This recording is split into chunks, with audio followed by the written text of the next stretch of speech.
Domingo, 14 de abril de 2024. Sejam todos muito bem-vindos, meus amigos, a mais um vídeo do canal Terra Brasilis News.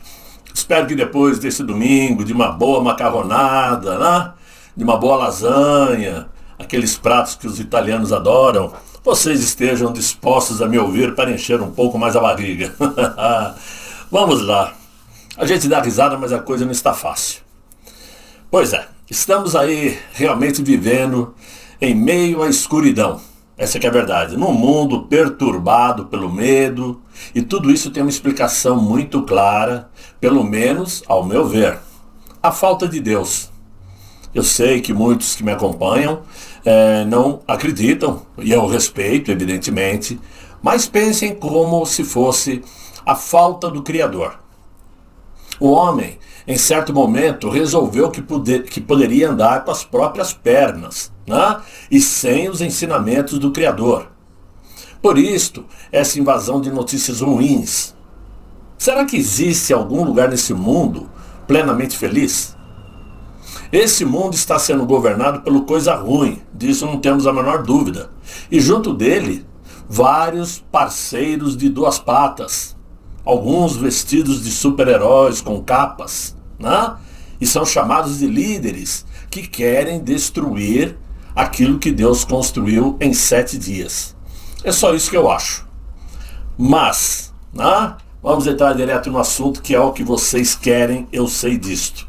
Em meio a tanta tristeza em ver aí o mundo cada vez mais próximo de uma nova guerra mundial, penso que a decisão do Irã em atacar Israel, por motivos ainda não muito claros, a não ser o simples fato de que eles menosprezam os judeus, né? Isso é uma coisa que todo mundo sabe, né?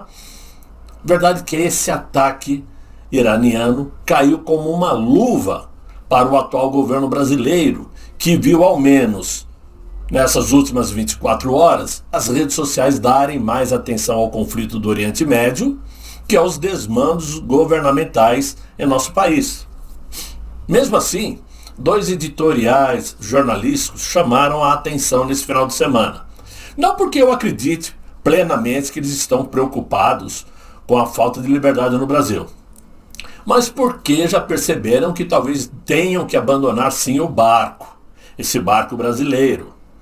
Então, tanto o Estadão como a Folha de São Paulo resolveram fazer aí uma radiografia, ao menos justa, do que vem acontecendo em nosso Estado democrático de direito. Uma frase que eles adoram utilizar quando querem atacar a direita brasileira. Em resumo, os editoriais mostram que o preceito constitucional que garantia, ou que garante, não se sabe mais, a livre manifestação do pensamento, e sem censura prévia por parte do Estado, sempre teve seus limites, pois existem sanções caso um indivíduo ultrapasse os limites legais, como configurar um crime de calúnia ou difamação contra alguém. Mas parece que aquele ministro reinstaurou a censura prévia no Brasil, por meio de decisões secretas que proíbem os cidadãos de se expressarem em redes sociais. A falta de transparência e proibição de acesso aos autos dessas decisões são apontadas como preocupantes, pois impedem o escrutínio público e o contraditório, princípio fundamental em uma democracia. Ao invés de silenciar as vozes contrárias ao governo, seria mais eficaz expor as ideias controversas ao escrutínio público. Ora, se o governo não gosta daquilo que nós falamos, deixa a população então decidir quem está certo e quem está errado, permitindo que sejam contestadas e desacreditadas, e naturalmente se as nossas expressões forem exageradas. Em última análise, o correto é punir os excessos através das leis vigentes no país e sem recorrer à censura prévia, considerada inconstitucional e autoritária. A liberdade de expressão é um direito fundamental que deve ser protegido, mesmo quando se trata de opiniões consideradas indevidas ou nocivas, pois a exposição ao debate público é o melhor antídoto contra ideias prejudiciais. Mas devidos aí a alguns excessos, aquele ministro arrumou um problemão para o Luiz Inácio, para que ele resolva, né? Para que ele agora tenha que fazer um jogo arriscado contra o bilionário Elon Musk. Agora o dono da rede social X resolveu passar os últimos 2 dias questionando atos do presidente da República, como a indicação de um advogado pessoal para ocupar a cadeira da Suprema Corte e também do seu ministro da Justiça ocupar a outra cadeira.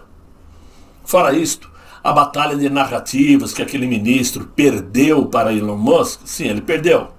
Isso na última semana, extrapolou a toga que veste para os colegas, inclusive dentro do próprio Supremo. Ele já não tem mais o apoio que tinha. Quando Musk citou que o ministro tem Luiz Inácio na coleira, ficou evidenciada a imagem que se tem da relação entre os dois poderes, judiciário e executivo. Fato é que os desmandos de um único ministro permitiram que até os comentários do homem mais rico do mundo se transformasse em uma crise política para o atual governo aqui dentro do Brasil. Por isso tudo, não existe hoje no Palácio do Planalto, e muito menos no outro lado da praça, alguém que acredite que o assunto Elon Musk seja realmente uma página virada. Todos estão, na verdade, esperando o próximo lance do bilionário americano para saber se escapam do checkmate ou não. Musk prometeu jogar no ar os arquivos do Twitter que mostram a interferência daquele juiz, daquele ministro, né? Dando ordens para que a plataforma censurasse ou derrubasse alguns influenciadores, sem dizerem que foi por ordem do ministro, e sim porque esses influenciadores infringiram regras da plataforma. Portanto, o relógio bate forte, o tic-tac do tempo, na orelha daquele ministro, que terá que assumir definitivamente uma postura tirana ou recuar para o bem do Brasil e o seu próprio bem. Conforme citei há 2 ou 3 dias atrás, o ministro se vê nesse momento como uma peça a ser descartada, tanto pelos governistas como por seus próprios pares, pois de uma solução, o ministro Moraes passou a ser um problema, e ninguém quer se associar a isto, pois o Brasil ficará marcado como um dos piores países em nível de liberdade de expressão, e certamente vai acabar sofrendo algumas sanções, principalmente se for confirmada a vitória de Donald Trump nas próximas eleições de novembro, coisa que parece cada dia mais clara. Para mostrar que as forças conservadoras estão se unindo, na conversa que ocorreu entre Javier Milei, presidente argentino, e o Elon Musk na última sexta-feira, ficou acertado que eles irão realizar um grande evento conservador na Argentina, para promover ideias de liberdade. O porta-voz argentino, Manuel Adorni, anunciou nas redes sociais que o evento acontecerá. Só falta marcar a data. Por isto, a preocupação do atual governo brasileiro é tanta que, para tentar recuperar a imagem que desapareceu do Luiz Inácio, eles estão aconselhando o presidente a tentar um diálogo com eleitores de Bolsonaro. Meu Deus do céu. E eu não sei se cai na risada agora ou mais tarde, né? Segundo o jornaleiro da CNN, o tal Gustavo Uribe, o mandante brasileiro tem sido orientado a se calar, a renunciar os discursos que faz habitualmente contra o ex-presidente e iniciar um diálogo com seu eleitorado, o mais centralizado, digamos assim. A avaliação é de que as menções recorrentes atacando o ex-presidente afastaram esse eleitorado mais moderado do PT. Talvez isso ajude a explicar o porquê do nome do ex-presidente ter desaparecido das manchetes de jornais nessa semana que passou, que terminou ontem. Assim como há 2 dias a imprensa consorciada largou para lá o assunto Elon Musk, de fora de suas páginas de jornais. Portanto, meus amigos, uma coisa é certa, não existe página virada nessa conversa. Muito pelo contrário. Até porque que com esse ataque do Irã no dia de ontem contra Israel, fez com que o embaixador Israel Katz, claro, embaixador lá de Israel, viesse a público para dizer que está dando total apoio a Elon Musk e ainda dizendo que é desanimador perceber que o Itamaraty, né, que representa o governo brasileiro, não tenha se colocado contra os ataques iranianos, ou seja, ficou em cima do muro. E todo mundo sabe da história da relação entre Brasil e Irã. Brasil que deixou inclusive 2 navios iranianos, né, chegarem ao Rio de Janeiro, mesmo sabendo que os Estados Unidos impõem sanções. Ora, o momento é totalmente negativo para o Luiz Inácio, muito ruim para o ministro Moraes e péssimo para o Brasil num todo que está sendo governado por eles. De qualquer forma, é o que estamos vivendo no dia de hoje e, claro, vamos esperar essa semana que certamente haverá muitas notícias.